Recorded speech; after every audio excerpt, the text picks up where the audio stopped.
Kitalo nnyo nnyini ddala amawulire si malungi. Yenna asobola nsaba akebereko ku bantu be mukwate essimu mukube mukakase nti abammwe si be balufiiriddemu oba abammwe be basobodde okuwona.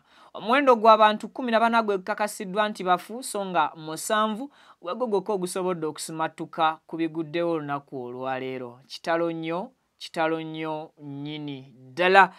Ngenda kuba nkubuulira engeri akabenje kano gye kasobodde otirimbula obulamu bw'abantu bano era nkusaba video sooka ogimpereka like information eno edduke ku misinde gy'amaanyi ate oba oli awo etuuke kwayagala ogiraba n'okugiwuliriza mukadde. Mutongole tukusaba still subscribing ku mukutu guno osobola okufuna nga latest updates ne latest information tukuwa amawulire mu butuufu bwago ate tukuwa go gokka agakakasiddwa mu mbeera eyo. Nze Vicky omukutu baguyita Vicky exclusive buterevu kwe tusinzidde. Kitalo nnyo kibi nnyo nnyini ddala nti obubenje ennaku zino bweyongedde. Omuwendo gw'abantu 14 gwe gukakasiddwa okubeera nti gufiiriddewo ku sport ewatabadde kudduukirira muntu yenna. Abantu 5 bo bafiiridde ku luguudo lwa Bugiri Iganga era nga taxi drone number UBR 385J etomedde trailer number UBB 838H ng'ekyana kyebadde sika kibadde ku namba ya UAD 390J. Okusinziira ku mwogezi wa polisi mu bbendobendo lya Busoga East SP Michael Kafayo ategeezezza nti abantu 5 abafiiriddewo mu Bulaga kivudde ku driver wa taxi drone eno ebadde edduka ng'eva mu bitundu by'e Bugiri ng'eyolekera mu bitundu by'Iganga. Kyannaku nnyo era kitalo nti ne driver ono tasobodde kuba nti alusimatuka afiiriddewo. Okusinziira ku mwogezi wa polisi mu bbendobendo lya Busoga East mwami Michael oba afande Michael Kafayo ategeezezza nti emmotoka zino bbiri okukola akabenje kiddiridde omuvuzi wa trailer abadde maaso ng'omuvuzi wa drone eno oba taxi ambadde mabega bw'agezezzaako wa drone okuovertaking oba okuyisa trailer ate bw'atyo ne yeekangayo emmotoka endala ebadde ejjira mu lane emufeesinzeemu bw'atyo n'ayanguwa adde mu lane mw'abadde ava gy'asanze trailer eno namba UBB 838H bw'atyo n'agiba era okukakkananga omuwendo gw'abantu 5 bafiiriddewo ku sport oba mu Bulaga. Abantu 4 bokka mu kabenje kano be basobodde okusurvivinga era nga ku bana abana abasobodde okuwonawo kwe kuli omukyalo omu okwosaako n'abasajja 3 taxi yonna ebadde erimu omuwendo gw'abantu 8 era nga ku 8 5 be batasobodde kuba nti basimattuka. Emirambo gyabwe mu kiseera kino giddusiddwa mu Bugiri Hospital Mortuary so nga ate bano abana abasobodde okusurvivinga oba okusimattuka akabenje kano baddusiddwa mu Bugiri Main Hospital. 3 ku bo bali mu ICU so nga ate omulala embeera gy'alimu nayo yennyamiza just yeetaaga ssaala na Mukama kumulaga kisa kye asobole okuba nga atereera. Kibi nnyo, kitalo nnyo era tusaasira abooluganda n'emikwano gyabo bonna 5 abafiiridde mu kabenje kano ku luguudo lwa Bugiri Iganga highway. Kitalo kibi era tusaasira ne twongera n'okuba nti oba oli awo tukubiriza abavuzi b'ebidduka okwongera okubeera abeegendereza ku kkubo naddala abantu abavuga public means okubeera abeegendereza nti obulamu bw'abantu mutwala bangi oba mutwala bungi era buvunaanyizibwa muba mwetisse bunene. Tusaba obwegendereza bwe muba mukulembeza mpozi n'okubeera soba bwe muba nga munaatula ku nkata oba ku steering z'ebidduka ebyo okusobola okusaabaza abantu mu batuuse bulungi era batuuke emirembe gye babeera balaga. Tusaba nese kusaba abantu bonna abalina abantu baabwe nga babadde bava mu bitundu by'e Bugiri okwolekera ebitundu bya Iganga okuba akasimu mu confirming nti oba abantu bamwe batambudde bulungi era abammwe si be bamu ku bafiiridde mu taxi eno efunye akabenje. Yes, always enguudo zaffe muzimanyisiza ezo ennungi, enguudo zaffe embi naye ate naffe ffennyini tufeeyo nnyo okubeera abantu abafa ku bulamu bwaffe n'obulamu bwabo ababeera bakozesa ekkubo. Ate abantu abalala 9 kitalo nnyo nnyini ddala nti nabo bafiiriddewo ku sport ewatabadde kusooka kuyambibwa oba kudduukirirwa. Bano we bafunidde akabenje ku luguudo lwa Kapitol lwa Mbale Highway.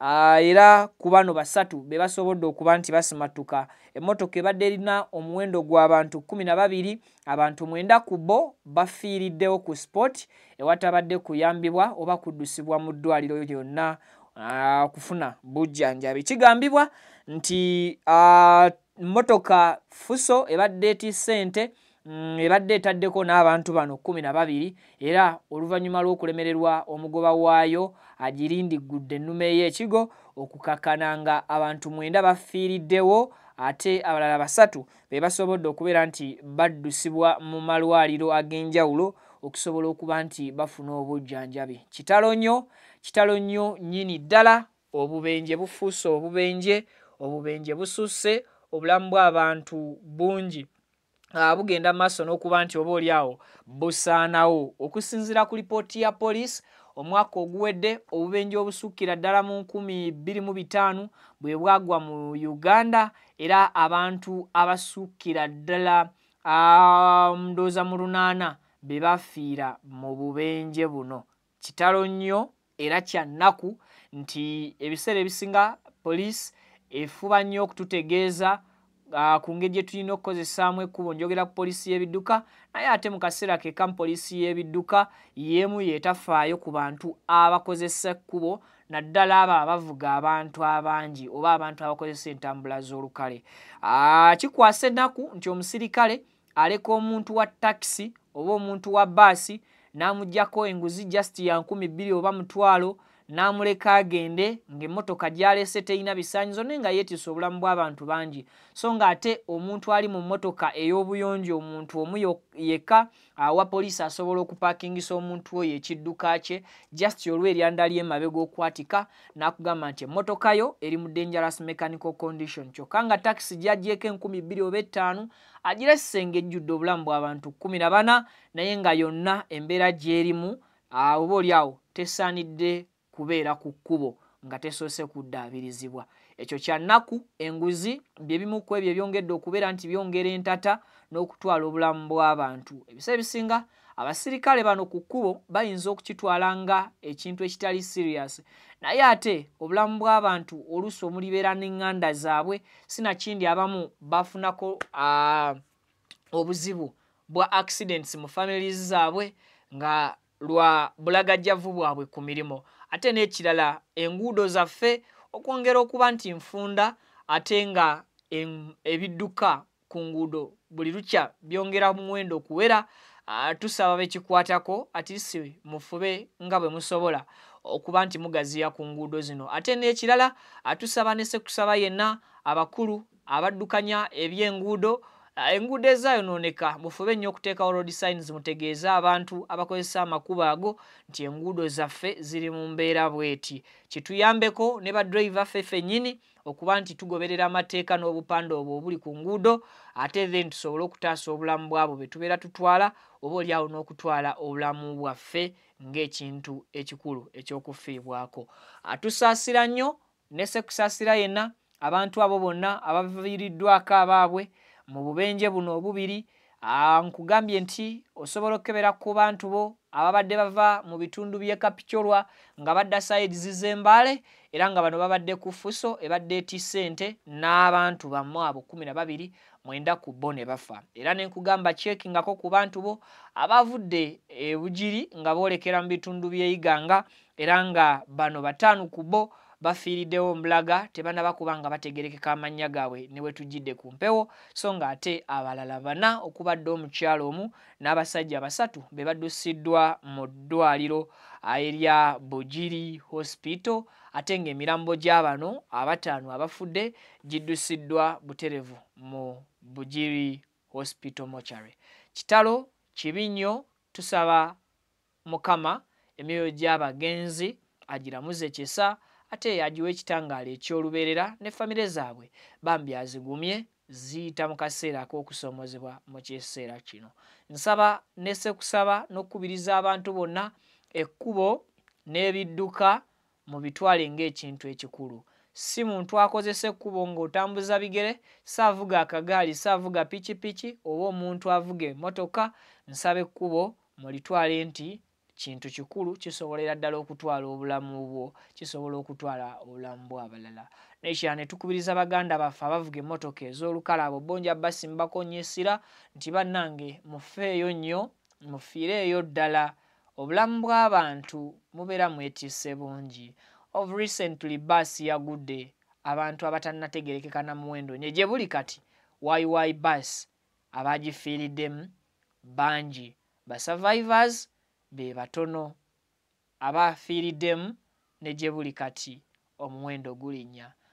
Nga bus eyo yakagwa ya YY olw'Essande wagwawo obubenje almost bwali bubiri. Abantu abasukka 8 baafa. Mu wiiki eno emu yokka mukimanyi nti mu nnaku 7 eziise okuva ku lwolwaleero mukimanyi nti abantu abasukka 35 bafiiridde mu bubenje. Wulira, abantu kumpi 35 mu butasukka nnaku 7 bafiiridde mu bubenje obw'enjawulo ku nguudo ez'enjawulo because of sina nawe nkirifalinga nti because of reckless driving, because of bad roads, because of ebidduka ebiri mu condition etali nungi. We should style up. Abakola ku bidduka mukole ebidduka nga biteekeddwa okuba ku mutindo ogugenda ku kkubo. Abavuga tuleke kubeera bakimama. Then n'abakozesa ekkubo baasi eyo batugamba yali agezaako kuwugula wa boda boda. That is reckless driving. Kubanga eyewitness no survivor mu baasi eyo agamba nti baasi yali edduka, yali eri ku misinde egy'amaanyi. Kati ne bwe yali badde nga yali wakutaasa bantu bano olw'owa boda boda yali asibyeko enku ku piki, ye singa yali tadduka nnyo yali badde ataasa obulamu bw'abantu. N'owa boda boda eyali asibyeko enku singa yali tasibye enku ku pikipiki, bano abantu baali taasiddwa, tebaalifudde. Nkubiriza abavuzi b'ebidduka kasita ziwera ssaawa 6 ogw'ekiro obutajjaamu full lights zammwe mu bidduka byammwe. Ebiseera ebisinga ojja kuvuga dim lights nga zikubaawo kumpi, oleme okukozesa high beams, weekanga ekintu. Osobola okulengera ettaala lya piki naye nga bw'obeera mu low dim ng'olaba ekidduka ekikuli mu maaso naye nga tolaba biki bye kyetiise. So singa obeera ne high beams zisobola okulaga ekintu ekiri ku kidduka ekyo.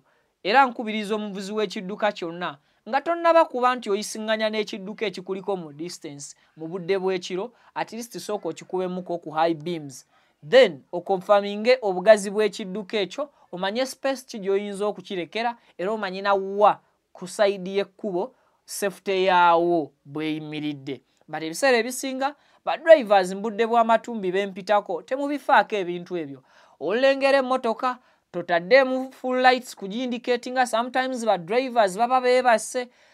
Like, be serious. Obulamu bwammwe mubutwale ng'ekintu ekikulu.